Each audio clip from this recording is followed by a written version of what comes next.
lafa jirtan hundumaatti nagaan Waaqayyoo isiniif haa baay'atu. Har'a sagantaa addaa qabannee isiniif dhiyaannee jirra. Sagantaa addaa kanarrattis keessummoota lama qabadhee isiniif dhiyaadheen jira. Isaanis luba Afoor Taaffasee biyya Siwiidin irraati. Akkasumas immoo faarfataa Ashannaa fi waldaa afaan Oromoo Oslo Noorweey irraa isaanii wajjin erga wal barree booddee sagantaa guyyaa irraa kadhannaadhaan erga bannee faarfannaadhaan kan nuti tajaajilu Ashannaa fi nu wajjin jira. Akkasumas immoo lubii Afoor dubbii Waaqayyoo nu dhageessisuudhaan nu wajjiniin jiru. Egaa daawwattoota keenya lafa jirtanii kan nu hordoftan ergaan kun namoota hundumaa akka qaqqabuu fi Feesbuukiidhaan, YouTubeidhaan tamsaasuudhaan ergaan keenya namoota hundumaa akka qaqqabuuf karaa kana nu gargaaraa isiniin jenna. Mee eenyurraan jalqaba luba baga nagaatiin gara Logos miidiyaa dhuftan.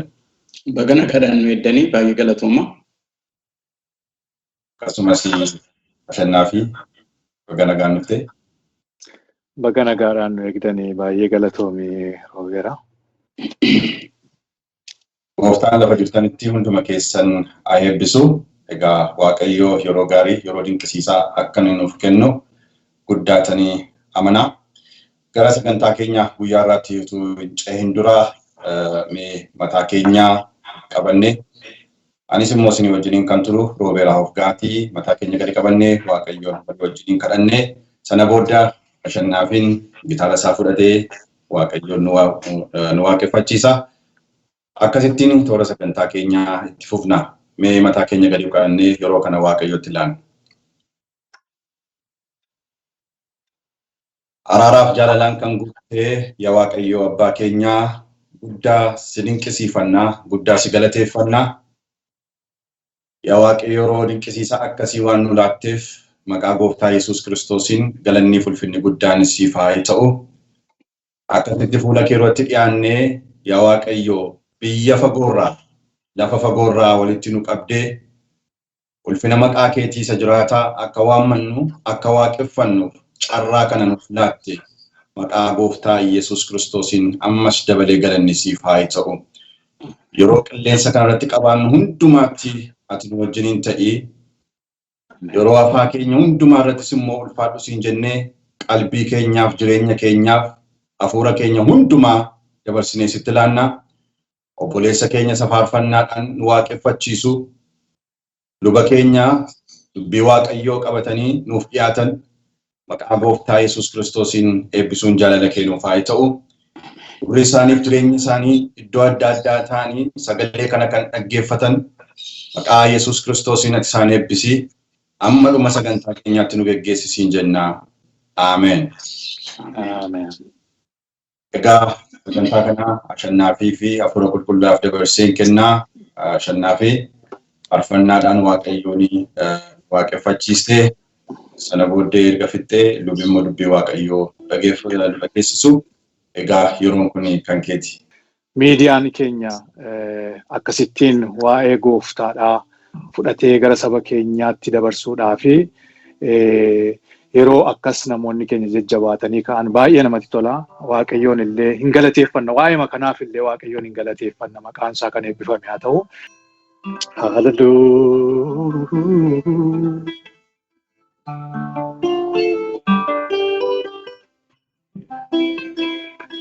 Hin irraanfadhu mani gatii natti baafame.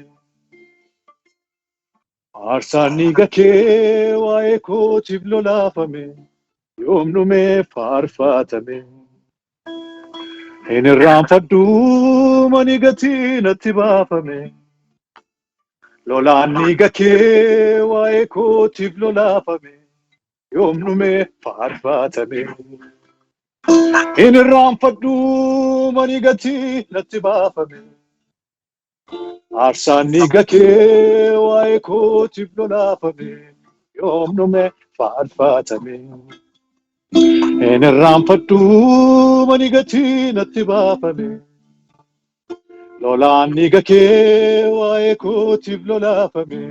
Yoomnumee faarfatame. Galata, galata, galata. Galata, galata, galata. Galata, Galata, Galata. Galata, Galata, Galata. Galata, Galata, Galata. Galata, Galata, Galata. Galata, Galata, Galata. Galata, Galata, Galata. Jechoota koo hanqataa jaalala kee ibsu. Fannoo irratti ol baatee gochaadhaan nu goomsu.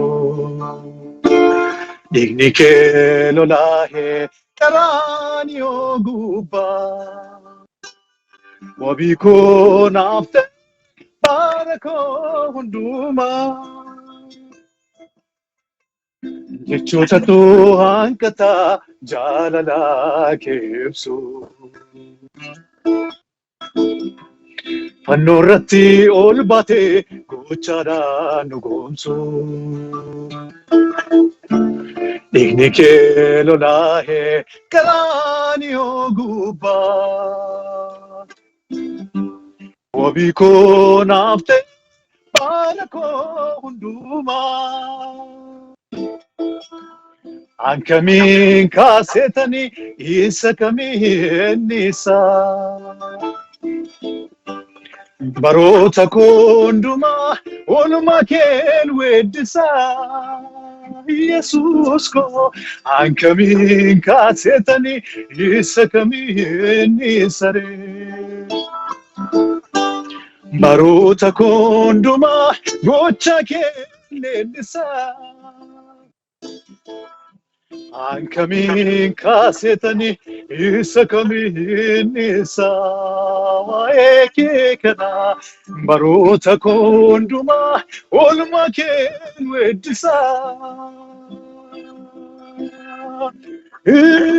Yesuus, Yesuus, Yesuus, Yesuus.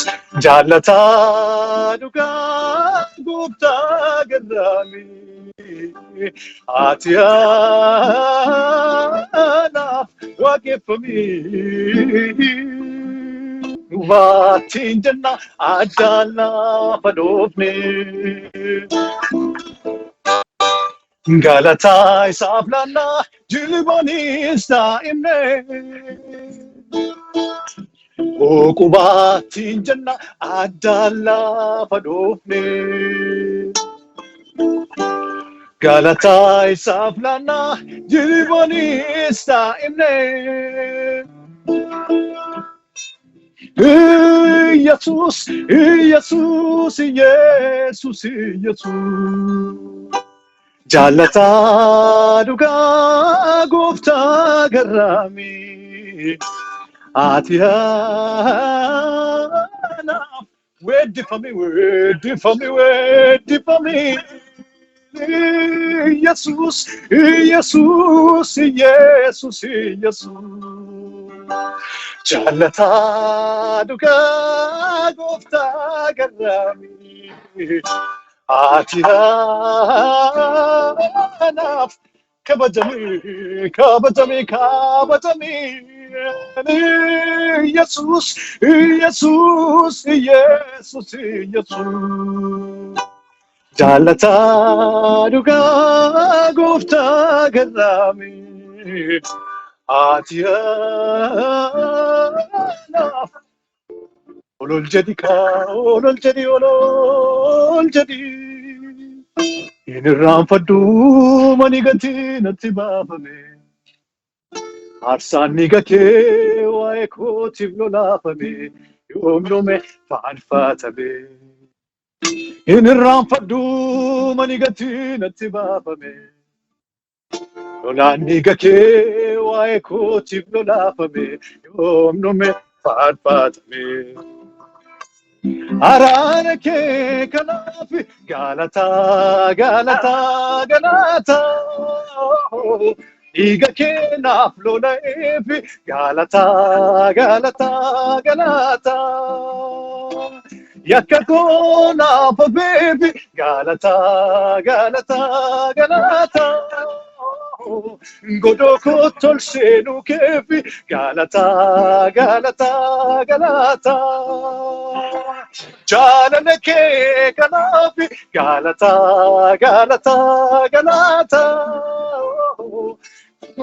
tolseenu keef galata galata galata yakka koonaaf beef galata galata galata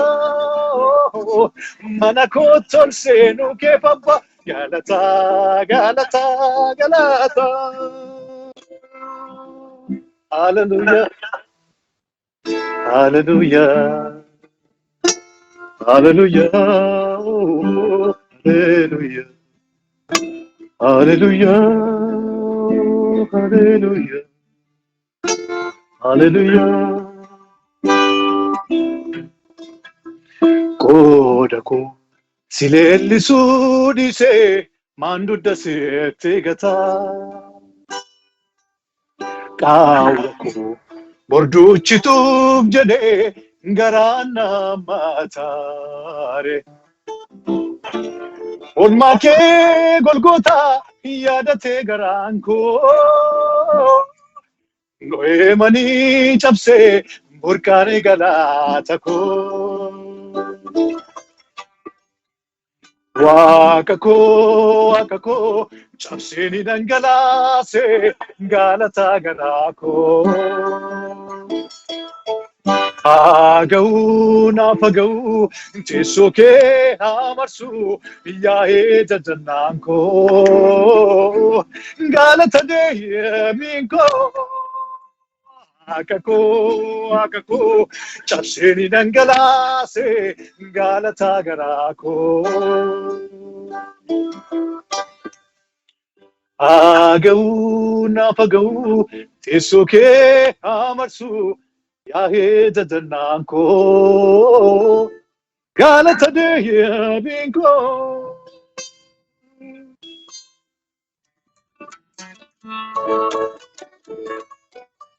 hallelujah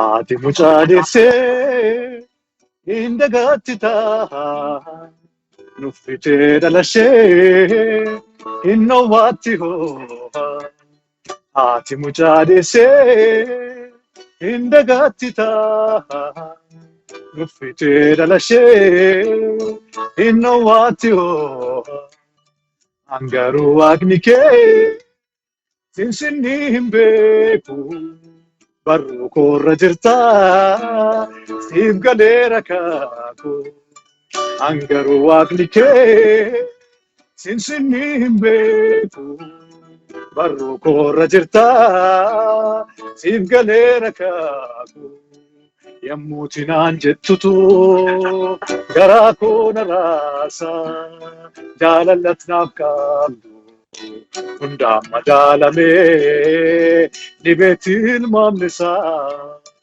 eessatti naan jettutu abbaa koo garaa koo na nyaata jaalallat naaf qabdu hundaan madaalamee dhibeetti ilmaamne isaa haati mucaa deessee indagaatti ta'a nuffitee dhalashee innowwaatti hoo'a haati mucaa deessee indagaatti ta'a nuffitee dhalashee innowwaatti hoo'a angaruu waaqni kee sinsinni hin beeku barruu koorra jirtaa matee siif galeera kaaku angaruu waaqni kee sinsinni hin beeku barruu koorra jirtaa yaa saba koo galeera kaaku eessatti naan jettutu garaa koo na raasa jaalallat naaf qabdu hundaan madaalamee dhibeetti ilmaamne isaa yammuuti naan jettutu garaa koo na raasa jaalallat naaf qabdu hundaan madaalame dhibeeti ilmaamnisaa.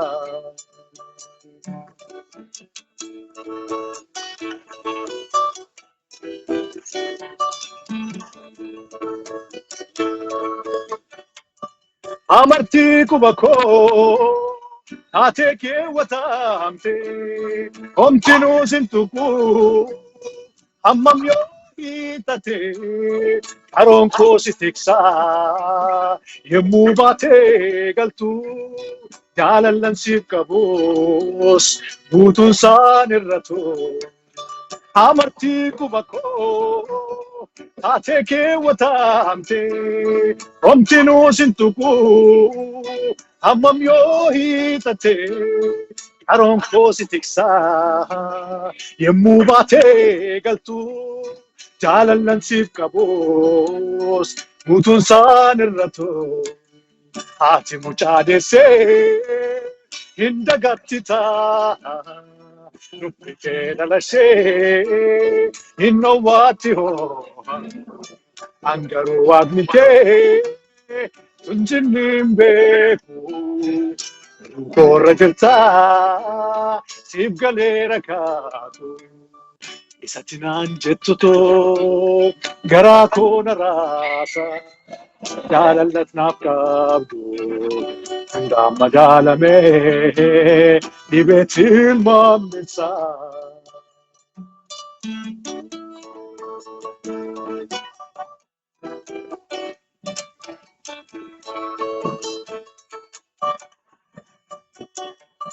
Harka koon guddisee yaaddee si barsiise badhaasaa fakkaatus qabee si dabarse karaa irratti naftu galma kee na argita ulfinaa ulfinattis anaan tarkaanfatta. Harka koon guddisee yaaddee si barsiise badhaasaa fakkaatus qabee si dabarse daandii irratti naftu min shakkine galma kee na argita ulfinaa ulfinattis anaan tarkaanfatta.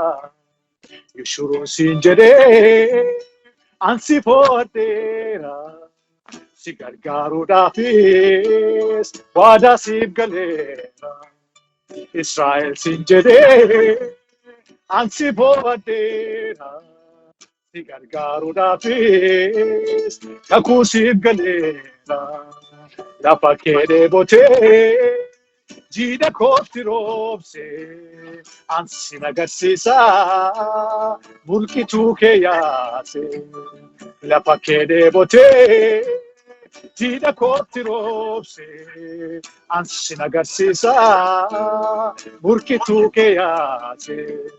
Sichi yoo margite fooniin kee toloonsa didaa maqaa badee akka keetti galcheen maqaa keen moggaasa. Sichi yoo margite ati fooniin kee toloonsa didaa maqaa badee harka keetti galcheetane maqaa keen moggaasa. Hallelujah.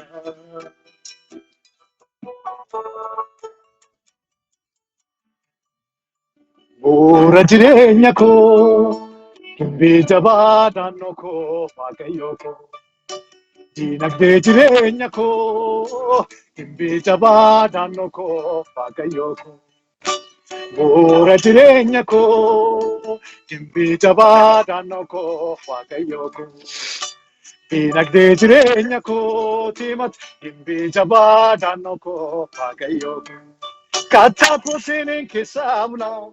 Gargaarsi koo achitti gala kattaa koosiniin keessaa bula gargaarsi koo achitti gala.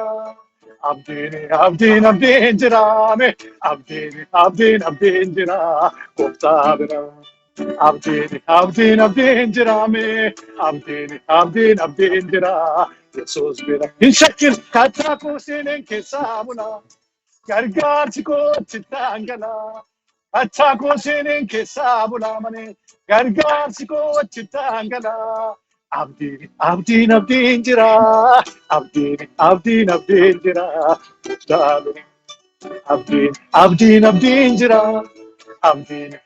abdiin jira Yesuus bira amen abdiin jira abdiin jira Gooftaa bira duris ta'een beekuu hin beekamu namni kakuu eeguu hin gaatamu akkamittiin eessaa karaa kamiini jecha mooraa duubaa gogongommiini kan gowwoota gaaffii daangessee na wajjin jiraachuusaa mirkaneesse kan gowwoota gaaffii daangessee na wajjin jiraachuusaa mirkaneesse duris ta'een beekuu hin beekamu kakuu eeguu hin gaatamu akkamittiin eessaa karaa kamiini jecha mooraa duubaa gogongommiini kan gowwoota gaaffii daangessee na wajjin jiraachuusaa mirkaneesse kan gowwoota gaaffii daangessee na wajjin jiraachuusaa mirkaneesse kattaa koo seeneen keessaa bulaa gargaarsi kootti taangalaa kattaa koo seeneen keessaa bulaa gargaarsi kootti taangalaa abdiin jira abdiin jira Gooftaa bira abdiin jira abdiin jira Yesuus bira abdiin jira abdiin jira Gooftaa koo bira. Waaqayyo isin haa eebbisu. Ameen. Kashuu Waaqayyo si haa eebbisu dachaa. Kannaa dinqii hin eebbifamne Waaqayyo akkasuma jireenya kee mana kee haa eebbisu. Tajaajila kee bara kee hundumaa Waaqayyo haa eebbisu siin jedha. Luba Afawarq Taaffasee Swiidin irraa qilleensarraan wajjiniin jiru isaantu dubbii Waaqayyo nu dhageessisa. Mee walii wajjiniin sagalee Waaqayyo dhageenyaa luba Afawarq isiniif qilleensa gadhiiseera. Diddee jalaa sosochoote waanjoosaa boquu keerraa gad ta'edha. Nan dubbisa sagalee kan akkasidha. Kutaama kana keessaan fudhe akkasidha. Eesawun immoo kanarratti abbaa isaatiin yaa abbaa koo ati eebba tokkicha duwwaa qabdaa? Ani immoo eebbisi malee yaa abbaa koo jedhee Eesawunis sagalee isaa ol fuudhee hin boo'e. Yemmus Isaaq abbaan isaa kunoo lafti jireenya keetii iddoo coomaa lafarraa fagaatee ol gubbaadhaas immoo fixeensa waaqarraa irratti kan fagaate hin ta'a. Ati billaa keetiin hin jiraatta, obboleessa keetiifis hin hojjetta, garuu yoo diddee jalaa sosochootetti waanjoosaa boquu keerraa hin buuftee. Yisaaq akka jedhamu caasaatiin akka eebbi kee kana lafa coomaarraa fagaatee bokkaa isa olii rooburraas fagaatee lafa jiraatudha. Ati obboleessa keetiif hojjetta, billaa keetiin jiraatta jedheetu eebba isaaf yemmuu inni dubbatutu argitu. Boo'ichaan isheef ta'e eebba yemmuu inni fudhatu argitu sagalee kana keessaa. Kutaan kun waa'ee kanaa dubbata jechuudha. Kanaafitu eessa'uu jireenya isaa yoo ilaaltan jettan akkuma dhala namaa jalqabaa kaasee an jalqaba dubbadheedhe eessa'uun eebbaaf dhalate ulfina guddaa kana keessatti dhalate eebba kana garuu hin beeku eessa'uun. Kanaafu eessa'uun eebba hangafummaa isaa kana sirriitti hin beeku sagalee Waaqayyoo keessa yeroo ilaaltan waan tokko tokkoon gara gadiitti ni ilaala. Eebbinni silaa fudhachuudhaaf itti uumame kun garuu akka inni isaaf jabaachuun isarra ture. Aadaa warra Israa'el aadaa Oromoo fakkaatu yeroo baay'ee abbaan ilma isaa maatiin ijoollee isaanii hin eebbisu waan kennuufi barbaadaniif jecha isaaniitiin jabeessu jechuudha. Naaf dhiyeessi hojjedhuu nyaatan duruma kaasee jaalladhu isaa jedheetu dubbata. Kana immoo maal gochuudhaaf ittiin jedha? Isa geegan jedhee booddee eebbichan sii jabeessaa, eebbichan sii dubbadha gara du'aatti dhiyaadheeraa deemuun dubbatutu argite. Garuu jireenya Eesawuu yoo ilaaltaneettan wantootuma muraasa tokko tokko yoo ilaaltaneettan Eesawuun akkuma isiniin jedhe nama eebbasaa waan isa eeggatu waan itti waamame waan dhalateef nama hin beekne akka nama baay'ee biyya lafaarraa laaltan. Kanarraa kan ka'e akkasidha. Seera uumamaa 25 keessa dhaqxanii yoo dubbiftan sagalee kan jedhutu argitu. Nyaata si'a tokkittiitiin hangafummaa isaa yommuu inni gurguru argitu. Dagataadha namni kun. Gaaf tokko adamoo deemee amaluma isaati hojii isaati jireenya isaati kuni adamoo dhaqee yommuu inni dhufu uruurriin isa dha'eedha iddoon kun. Beela'aan isaa yommuu dhufu obboleessi isaa ittoo diimaa hojjeta jedha Misirarraa. Isarraa xinnoo ishee naa kennee dheedhe. Yaaqoob immoo wanti inni dhaloota kaasee barbaadu gara gadiitti isinitti hima eebbattiidha. Kanarraa kan ka'e akkasittiin jedheedha. Hangafummaa kanatti gurguru jedhee. Jennaan dhayeessa'uun akka jedhan afaanuma isaatii waan ta'u. Jecha keenya eeggachuun wanta dubbannu waan afaan keenya keessaa ba'uun ofitti faranna dubbii Waaqayyoodha yommuu dubbatu akkasidha. Duuniif jireenya aboo arrabaa jala jira. Kanaaf iddoo kana keessa yoo ilaaltan jettan erga du'ee booddee hangafummaan koo maal naa godha fudhadhuuti nyaaticha naa kenneedhe akka inni nyaatutu argina. Nama akkasii. Macaafni qulqulluu yeroo nutti dubbatu akka jedha Ibroota 12 keessa dhaqxanii yoo ilaaltan lakkoofsa 15 kaasee wanta akka hiddaadhaa isin keessatti biqilee rakkan akkan humnetti baay'een isa kanaan akkan xuroofnetti eeggadhaa. Isin keessa namni tokkollee akka Esaawuu akka hin taane inniidha nyaata si'a tokkittiitiin hangafummaa isaa gurgure eegasii immoo boo'icha baay'eedhaan dedeebisee argachuu hin dandeenyeedhaan sagaleen Waaqayyoo. Ibroota 12:15 kaaftanii hidhattanii yoo ilaaltan. Hamma kanatti illee fakkeenya dhalootaaf ta'a namni dagataan kun namni waan dhalateef hin beekne. Qabsoo keessa wal'aansoo keessa deebisee of gasha. Itti dabaltanii hidhattanii yoo ilaaltanii jettan fuudha isaallee yoo ilaaltan ijoollee warra heetotaa warra Waaqayyo keessaan fuudhinaa jedhee dur Abrahaamfaatti dubbate keessaa fuudha. Kanaaf yoo waa'ee isaa yommuu dubbatu akkas jedha boqonnaan 26 seerri uumamaa lakkoofsa 34-35 dhaqxanii yoo ilaaltan yeroo waggaan isaa 40 ta'e ijoollee warra heetotaa keessaa durba fuudheedha. Isaan kun immoo haadha isaatiif abbaa isaa marrummaan guban jedhee dubbata macaafa qulqulluu. Argitanii waan dhalateef nama hin beekne lafuma arge lixeetu jireenya isaa rakkina keessa yommuu inni buusitu argite. Kanaaf sagalee Waaqayyoo keessa yeroo ilaaltan amma wanta dhabe kana qabsoodhaan deebi'ee fudhata waan baay'ee gochuudhaan deebi'ee argachuudhaaf wallaansoo qabuun akka sarara jirutti dubbata. Macaafa qulqulluu yeroo dubbatu waa'ee carraa lammaffaa, waa'ee abdii lammaffaa, waa'ee isa dhaban deebisanii fudhachuudhaan dubbata macaafa qulqulluun iddoo baay'eetti yoo ilaaltan jettan. Kanaaf Esaawuudhaan iddoo kana keessatti akkasittiin jedha. Akkasittiin jedhaan Esaawuudhaan abbaan isaa yommuu itti dubbatu akkasidha. Jabeessitee yoo jalaa sosochoote, jabeessitee yoo ittiin qabde, yoo jalaa sosochoote waanjoo sa'a ofirraa gattadhee yommuu inni itti dubbatutu argitu lakkoofsa 39-40 dhaqxanii yoo ilaaltanii jettan. Kanaaf egaa Esaawuun boo'icha guddaadhaan eebba xinnoo ishee deebisee kan argate sila isinitti meera. Amma egaa jabaatanii ittiin qabu jechuun maal jechuudha wanti inni dubbachuu barbaade? Jabaatanii ittiin qabu jechuun maal jechuudha? Sanyii isa kan Yaaqoob. Yaaqoob eebbi koo kana ta'uun narra jira jedheera. Waaqayyo yaada isaa keessa kun naaf jira jedheera. Sababi isaa Waaqayyo isa hangafa jibbeessa quxisuu jaallateedha sagaleen Waaqayyoodha. Gidditti dhiibee nama fida Waaqayyo. Garuu qabsoo keessa nu gasha. Kanaaf gara boqonnaa 32 dhaqxanii yoo dubbiftanii jettan waan akka jedhu argitu. Yaaqoob barasaa hundumaa nama wal'aansoo cimaa qabu nama waan yaade biraa namne kanaaf akkasittiin jedha. Boqonnaa 32 seera uumamaa 24 kaaftanii dhaqxanii yoo ilaaltanii jettan akkasidha yeroo inni biyya eessuma isaatti achi as deebi'u Esaawuu isarratti dubbatame kana sodaata yommuu achi as deebi'u dachaa Yaaboqiin ga'ee horii isaa hundumaa haadha manootii isaa gaalota isaa hundumaa eega ceesisee booddee qobaatti hafeetu ergama Waaqayyootiin wal'aansoo qaba. Gara kadhataatti isin fidaan deemu sagantaan keenya waa'ee kadhataati waan ta'eef.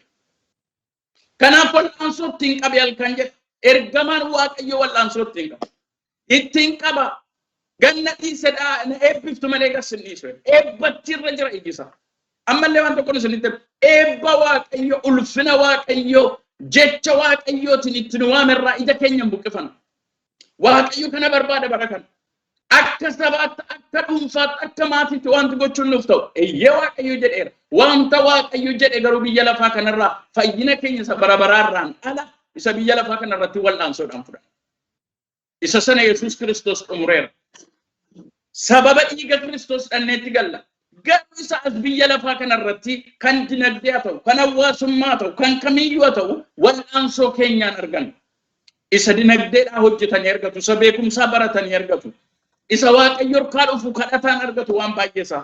Wantoota baay'ee yoo ilaaltan jettan qabsoodhaan argatu. Kanaaf Yaaqoobii kun galeeraaf dhoksaan kun. Kanaaf iddoo kana keessaa dachaa Yaaqoobitti ergamaan sun yommuu ittiin qabu halkan ganna dhiisannan eebbiftu malee gas hin dhiisu. Kana booddee maqaa isaa gaafa ta'e eenyotennaan akkasittiin jedhe maqaan koo Yaaqoob jedhe har'a akka isa darbetti dubbachuu hin danda'u waan ta'eef. Kanaaf akkasittiin jedha. Ati namaanis waaqayyoonis wal'aansoo qabdee mo'uu dandeessetta. Maqaan kee har'aa kaasee Israa'elii ittiin jedhe. Maqaan waaqayyoo galateeffamu. Hin hafu eebba isaa tura. Kana barbaada waaqayyo wajjin jiraachuu irra namoonni baay'een maal jedhu nuyi saba waaqayyooti, nuyi ijoollee waaqayyooti, dubbatameera waan ta'eef akkamatti fudhannadhaniitu yaadu waan baay'ee lafa kanarra. Garuu yoo ilaaltanittan qabsoo barbaada. Isinumtillee sadarkaa keessan kanatti yoo ilaaltan hundumti keessan yoo ilaaltanittan qabsoodhaan bira geessan waaqayyo nutti dubbateera garuu. Nama tokkoon isinitti hima fakkeenya fudhee qeesii tokko biyya keenya mana barumsaa dhaquu barbaada. Ol guddifachuu barbaada sadarkaa barumsaa isaatti sertifikeetii barate waan ta'eef. Gaafa mana barumsaa dhaquu barbaadu hin danda'a waldichi gargaaru.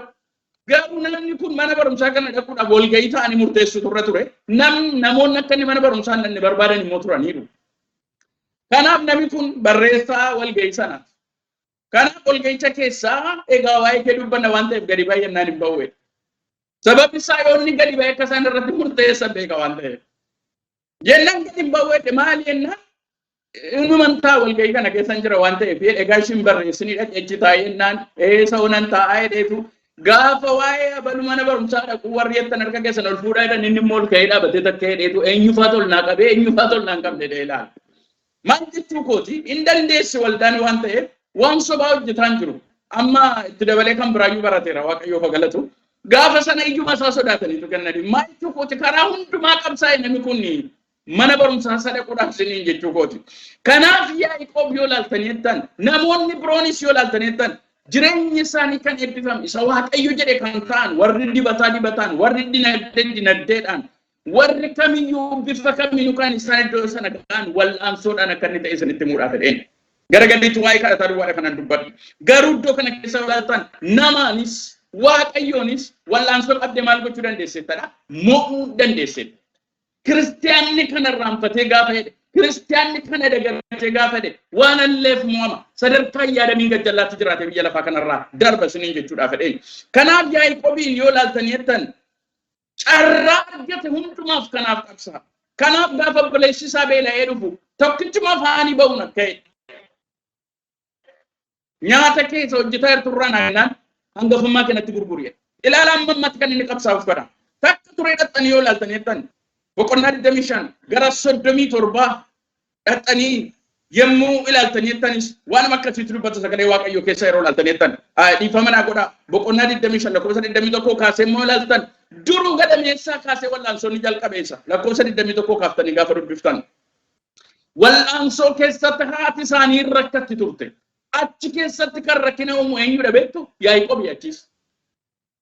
Dhiiguma isaa keessa jira. Ilaa dhiiga keessan keessa ta'u dhugaadhaaf qabsaa'uun eebba keessaniif qabsaa'uun isa waaqayyo isiniin jedheef qabsaa'uun kadhachuun waaqayyo biratti kufuun abjuu keessan guyyaa keessan ta'utu isaaf ta'a saba waaqayyo. Sabni akka sabaatti waan ta'an isa anaaf ta'a waaqayyo naa kenneera waan jedhuuf sirriitti itti qabsaa'uu qaba isiniin jechuu kooti. Kanaaf gadameessaa isa kaasee dura dhalachuudhaaf qabsaa'a. Aadaa biyya isaa jettamitti akka inni beeku hin beeknu gadameessa keessa taa'ee wal'aansootti hin qaba yeroo hundumaa lola kaasa. Haati isaanii gaaf tokko akka jette akkas ta'ataanaan dhala godhachuun komaa namni jette dhabduu turte ishee. Jennaan waaqayyo akkasitti hin jedhe kan garaa kee keessa jiru saba lamatti hin jedheedha waaqayyo. Kanaaf gaafa dhalatu gaafa carratti dhabu koomee eessa'uudhaa qabatee gadameessa keessa gadi ba'eedha sagalee waaqayyo yeroo dhufu. Qabsoo Yaaqoob ilaala. Ulfinni eebbi mo'ichi irra taata malee jalan taatu mataa taata malee eegen taatuun maaliin dhufa jettan qabsaa'uudhaan dhufa isiniin jechuuttan jira galanni waaqayyoodhaaf haa ta'u.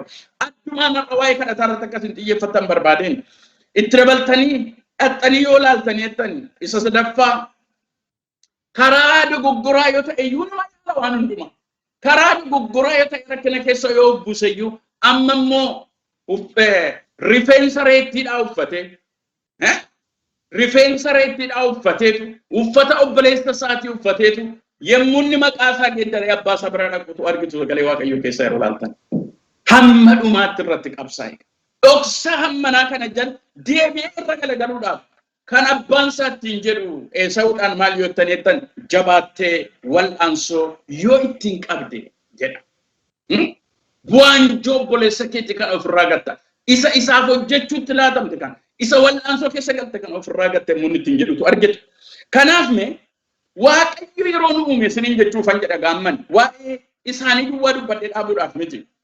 Waa'ee Esaawus qabdanii waa'ee keessan har'a dhaloota biyya lafaarra jiru yoo laaltan waaqayyo jalqabumaa kaasee tokkoffaa irratti waaqayyo eebbaaf akka inni uume sagalee waaqayyo keessaa argitu.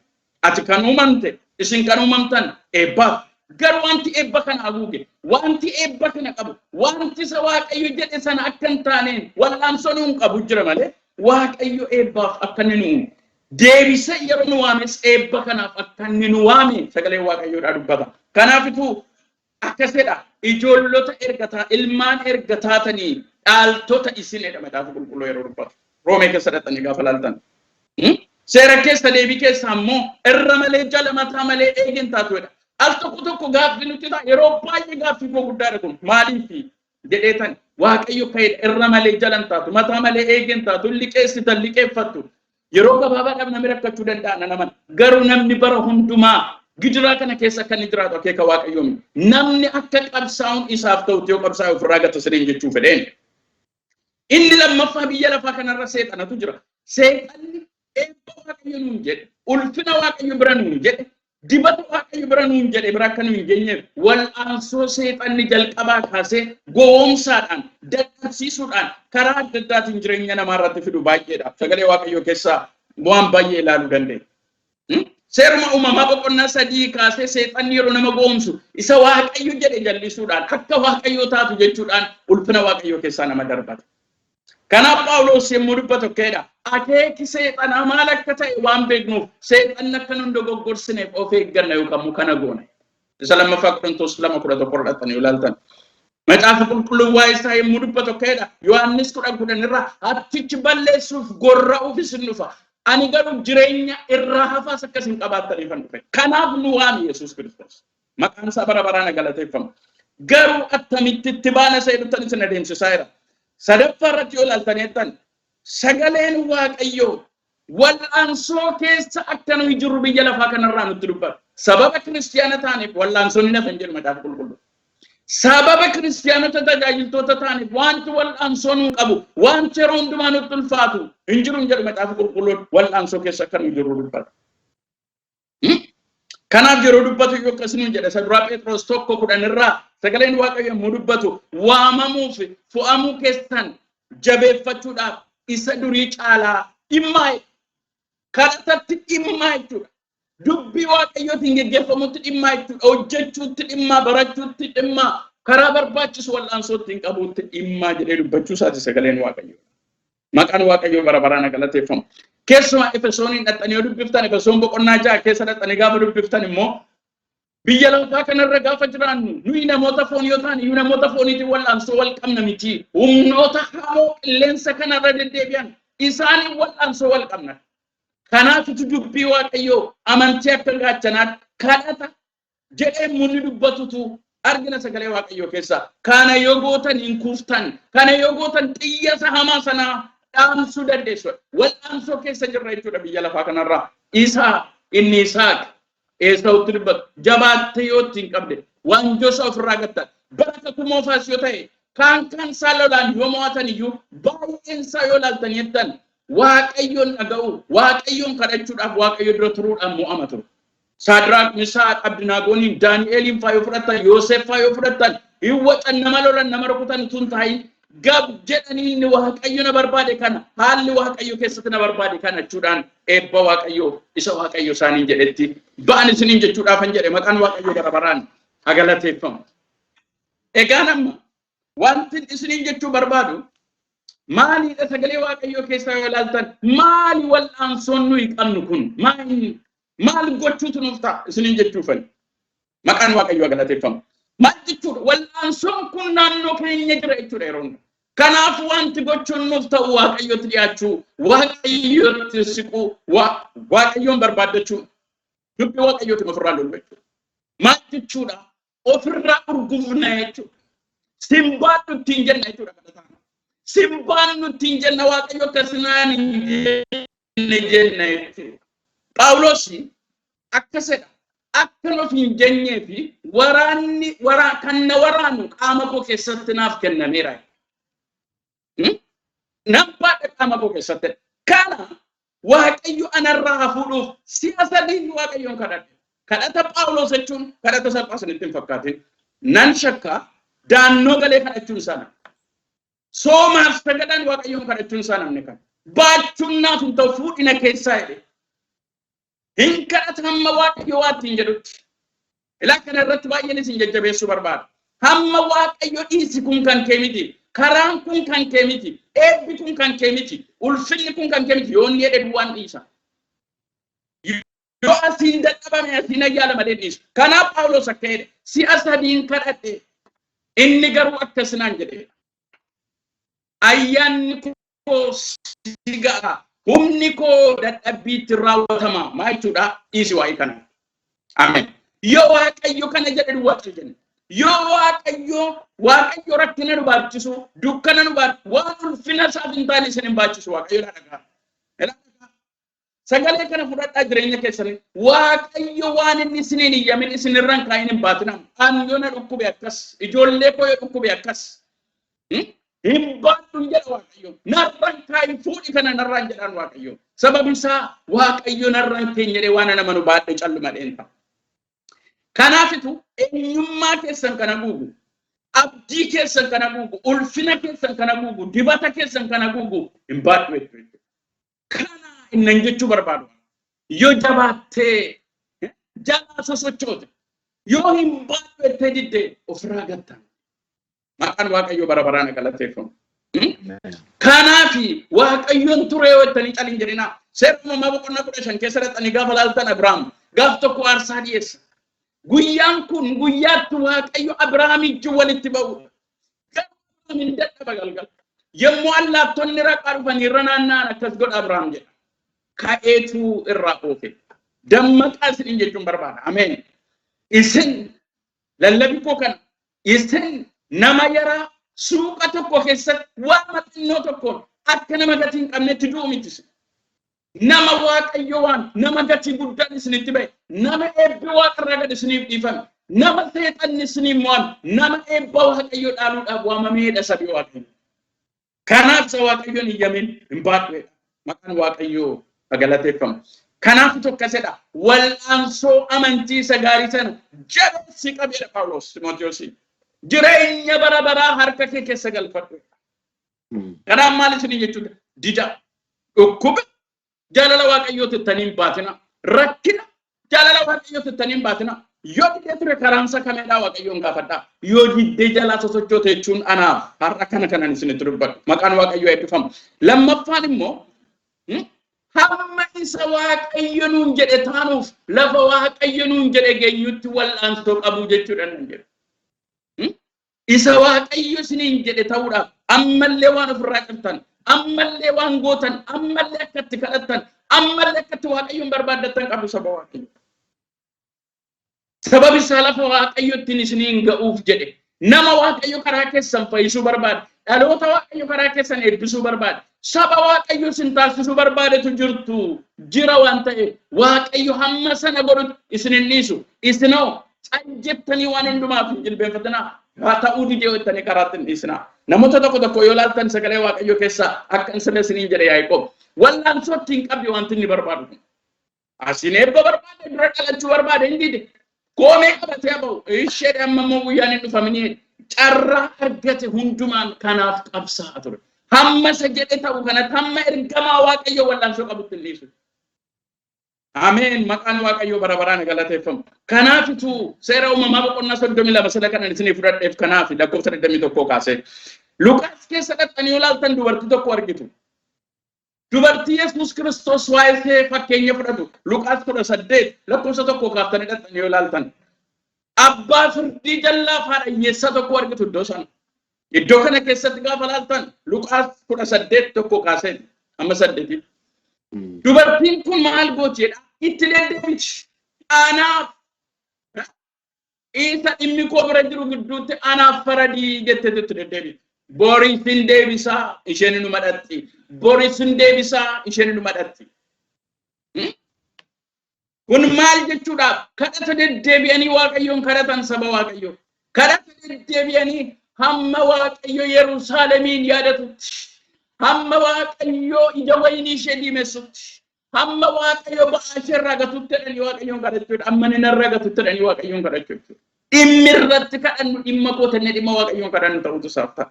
Dubartiin kun kana beettiyyuuti akkasitti namichi yoo namas Waaqa sodaachuudha yoon baadhe sababuma isheen deddeebitee na rakkifteef isheedhaaf nan murteesse.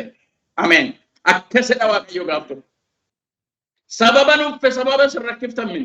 Sababa kadhati keessan imimmaan keessan dura isaa guutu. Sababa dhimmuun keessan dura isaatti mul'atu Waaqayyo siniif ka'a. Maqaan isaa bara baraan galateeffamu. Kun jechuun maal jechuudha? Jabaatanii wal'aansootti hin qabu jechuun isa kanaaf. Namoonni tokko dafanii ofirra gatta. Waa'ee dubartii tokko garuu baay'ee natti tola macaafa qulqulluu keessa Maarqos 7:24 kaaftanii dhaqxanii yoo ilaaltan gaafa Yesuus Kiristoos bira dhaqxee isheen mucaa koo dhukkubaan haa fayyiseettu nyaata ijoollee fuudhanii sarootaaf kennuun sirrii miti jennaan innis akka itti ka'ee innis kanatti ka'ee ittiin sokkine. Eeyyee garuu yaa gooftaa itti jecha baafte. Wangeela ta'al tokko wal'aansoon keessan al tokko wangeela lallabamu dhaloota kan fayyisu ta'a. Maqaan Waaqayyoo eebbifamu. Akka itti eeyyee yaa gooftaa garuu saroonni iyyusuma maaddii gooftaa isaanii irraa harca'uun funaannatu mijiireette irrakkifte. Ana amantii akkasii Israa'el keessatti nagarreedha. Maqaan Waaqayyoo eebbifamu. Akka amantii keessiif ta'u dhaqittiin jedheedha. Kanaaf saba Waaqayyoo maalan isiniin jechuu tura. Kadhati kadhannu waa'ee saba keenyaas, waa'ee ofii keenyaas, waa'ee mana keenyaas haa ta'u. Har'a hundi deenneen hamma Waaqayyo deebisutti maqaan Waaqayyoo eebbifamu. Hamma Waaqayyo deebiitti ta'ee ija keenyaan nu agarsiisutti. Hamma Waaqayyo mata duree keenya geeddarutti. Keenya kadhannaa gidduu kana mana keenya. Waa'ee saba keenya yeroo kadhannu mata duree kana nurkaa geeddari fiixii jenna Waaqayyoon. Ameen. Amma inni dhumutti mata dureen kun hin geeddaramu. Sababi isaa yookaan har'al kan ta'a, yookaan borganama ta'a, yookaan torbee dhufu ta'a. Waaqayyo garuu ammayyuu jaallattanii jibbitanii hojiitti jira kadhata sin kadhattanii kadhatan. Kanaaf saba Waaqayyoo amma sa Waaqayyo jedhe goonutti, amma sa Waaqayyo jedhe taanuuf lafa Waaqayyo jedhe geenyutti wal'aansootti hin qabna siniin jechuuf hin jedhe. Sababi isaa immoo kadhatii Waaqayyo wajjin wal'aansoo qabuun wantoota gaggabaabaa kanan dubbadhee dhaaba. Baay'ee isaarra sin hin tursu. Kadhataaf abdiitu jira. Kakuu jira kadhataaf maqaan Waaqayyoo eebbifamu. Waaqayyotu waa'ee kadhataa dubbate nama sadiratti dhiyaatuuf akka dhaga'u. Kanaaf kadhadhaa isiniif kennama. Barbaadaa hin argattu. Balbala rukutaa isiniif hin banama. Kan kadhatu hin fudhata. Maqaan Waaqayyoo eebbifamu. Isin keessaa eenyu mucaansaa buddeen yoo kadhate dhagaa qurxummii yoo kadhate boofa kan kennu.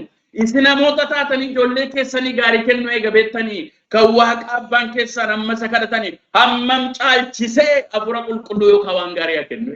Kakuudha. Maqaan kanaa cufuma nu niyyisiisu Waaqayyo. Kanaa cufuma abbaa nu isa kadhannuudha Waaqayyo. Akkasin ijoollee qabdu hundi keessan namoonni baay'een qabdu warra dhaggeeffattan. Akkasin ijoollee keessanitti garaan jabaanne Waaqayyo kana caalaa garaa isinii laafa jechuudha. Maqaan isaa eebbifamu. Kanaafi kadhataaf kakuutu jira isiniin jechuufan jedhe. Inni lammaffaa immoo kadhati humna fayyina fiduuf jijjiirama fiduu qaba. Kadhata keessa kana jira. Maqaan Waaqayyoo eebbifamu. Kadhati nama tolaadha humna guddaa qaba. Isa dhukkubsate sin fayyisa jedhee Yaaqoob. Itti dabaltanii immoo kadhati danqaraa cabsu balbala saaquu qaba Waaqayyo. Maqaan Waaqayyoo eebbifamu. Ulfinni Waaqayyoodhaaf haa ta'u. Kadhati danqaraa cabsu balbala saaquu qaba. Kanaaf hojii ergamootaa dubbifna. Isaan achi kadhatu Phexros mana hidhaa jira. Utuu isaan asii kadhataniitu Phexros mana hidhaati bahee dhufee balbala gaafa rukkutu roddaan sagalee Phexros jette. Inni dhaga'ama kadhati balbala baduu qaba. Akkuma kana hojii ergamootaa 16 dhattanii yoo ilaaltanii jettan akkasitti dubbata. Phaawulosiif Silaas halkan walakkaa hin kadhatu. In faarfatu turanidha. Hojii ergamootaa 16 lakkoofsa 25 kaaftanii dhattanii yoo ilaaltan. Ammas balballi mana hidhaa baname. fuuncaan harka isaanii irraa harca'e. Kanaaf namicha of ajjeesuuf kanaan jirraa of hin ajjeesin jedhanidha. Dhokatteen deemtu namni Waaqayyoo maqaan Waaqayyoo galateeffamu. Kanaaf akkasidhaa sagaleen Waaqayyoo yommuu ilaaltan yeroo Iyyaasuun warra Amaaleeq wajjin wal lolu yommuu harka isaa ol fuudhu warri Israa'el humna caalu turan. Yommuu harki isaa dadhabu immoo maaltu ta'a sagaleen Waaqayyoodha. Yommuu harki isaa dadhabu immoo jarri dhufanii dhagaa jala kaawwe. Harka isaa achi ol qabuuf yeroo sana Israa'eloonni immoo turanidha. Kanaaf hin kadhanna namaaf, hin kadhanna sabaaf, hin kadhanna biyyaaf, hin kadhanna maatiidhaaf jechuun hin oolchina jechuudha. Kadhata keenya duukaa Waaqayyo jira jechuudha. Kanaaf saba Waaqayyoo wal'aansootti hin qabuun dhiisnaa. Wal'aansoon kun dhukkubii wal'aansoo hin qabu. Siyaasi saba keenya wal'aansoo qabu. Wanti saba keenya marse, wanti sammuu keenya marse kun kadhataan hin jijjiiramu. Ilaa maqaan Waaqayyoo eebbifamu. Yoodhuma saba kana hafuru Waaqayyo jettan jara isin hafuru hagargaaru jettanii kadhataniif illee Waaqayyoon dhagaa maqaan isaa eebbifamu.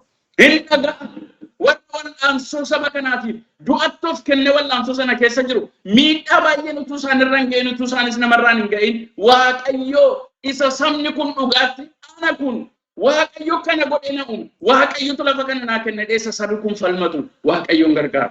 Waaqayyoo qabsoo saba keenya mo'icha dadhabbii saba keenya humnatti Waaqayyo kadhata saba keenya deebii itti godhe ulfina isaa nu agarsiisa. Kanaaf akkeedha sagaleen Waaqayyoodha. Jabeessitee yoo jalaa sosochoote waanjoo isaa ofirraa guddaa. Waanjoo dhukkubaa, waanjoo siyaasaa, waanjoo jal'inaa, wanta jireenya keessanitti saba keenyatti ulfaate Waaqayyo irraa gata. Sadaqeen sagalee isaa Waaqayyo nuuf eebbisu eebbifamaa. Amen. Amen. Dhugaa Waaqayyoo dachaa sinaa eebbisu. Waaqayyoo dubbii dinqisiisaa humna qabu sagalee humna qabu nutti dubbate galgala kana gooftaa guddisnee galateeffannaa. Egaa sagantaa keenya jaarraa asmaratti goolabna. Waaqayyo immoo sagalee dhageenyee akka itti qabnee jiraannu hunduma keenya agargaaru. Daawwattootaa fi dhaggeeffattoota Logos miidiyaa Waaqayyo amma ammaatti nutti dubbachaa ture sagalee kanaan akka eebbifamtan guddaa amannaa. Faarfataa Ashannaa fi waldaa Oromoo Osloorraa Norway akkasumas luba keenya luba Horkata Fasee Sweden irraa yeroo keessan laattanii Logos miidiyaa irratti dhiyaattanii ergaa qabdanii fi dibata qabdanii tajaajiluu keessaniif guddaa isin galateeffannaa. Waaqayyoo dachaa isin eebbisu. Sagantaa biraatiin amma deebinee wal arginutti lafa jirtanitti geggeeffama. Olaantummaa Waaqayyoo keessa jiraadhaan isin jedhaa. Anis isinii wajjin kan ture Rooberaa of Gaatii Waaqayyo isin eebbisu.